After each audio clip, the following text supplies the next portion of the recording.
Hey, what's going on, guys? This is Taiba House of Kicks, and today I just wanted to talk about the Air Jordan 1 K second cut, and some people call it Quai 54, but it's K second cut. If you speak French, you know exactly what this means. Now, the K second cut tournament in France is one of the most prestigious street ball events in the world, and Jordan Brand has been a major sponsor of the event for like many years.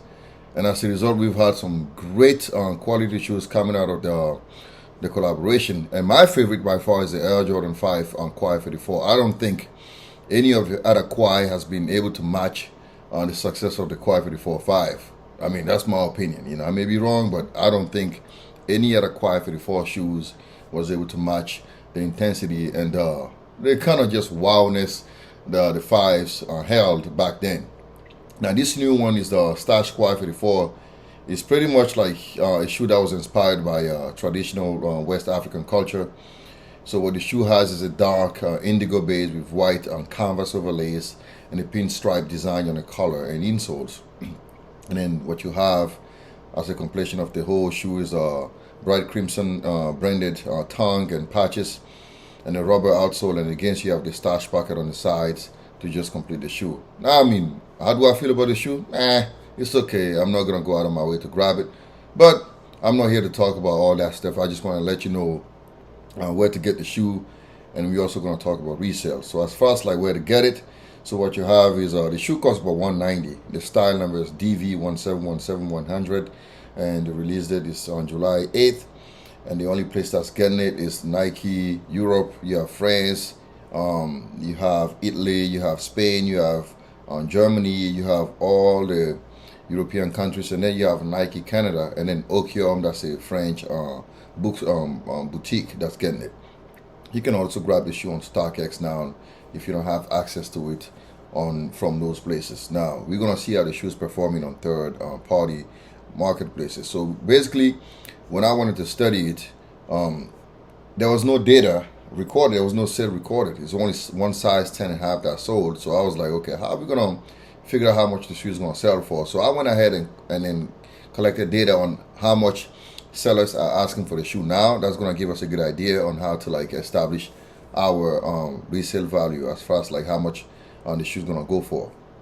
Now, as you can see from size 7 to size 16, the chart shows you what people are asking for it. So for a size 7, 271, 283 for a 7.5, 286 for an 8, 274 for 8.5, 256 for a 9, 264 for an 8, 9.5, 270 for a 10, 275 for a 10.5, 286 for 11, 267 for 11.5, 287 for 12, 258 for 12.5, 13 is 263, 14 is 321.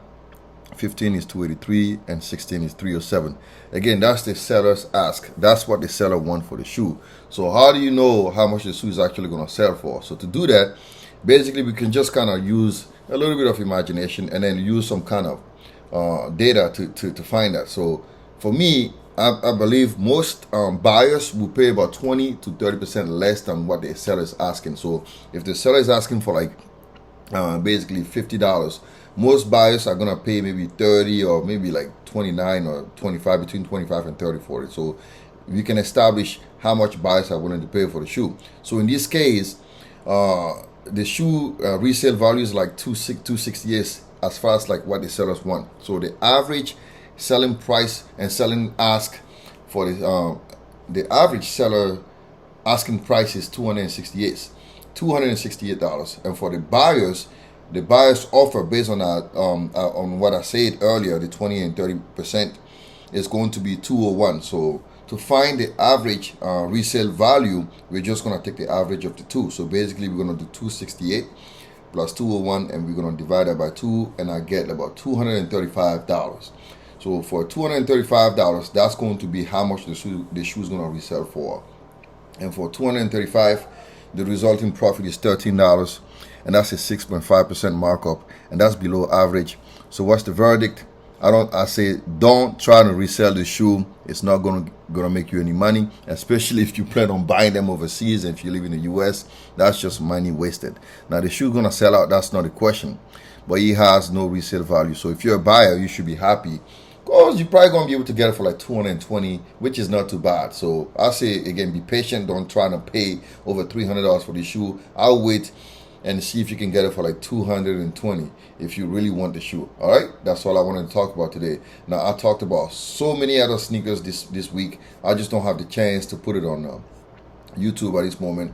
So if you go on my website, which I'll give you in a minute, you're gonna see articles on the light smoke gray Jordan 1, on the Nina Chanel Abney Jordan 2, on the Nocta Nike, that's from Drake, and a bunch of like the Dunk High Next Nature Sale and the Biohack ones. There's so many shoes that I talked about. I don't have the opportunity to do it on YouTube now because of time limit and resources. So if you want to get access to that, check the link in the description for all the resale.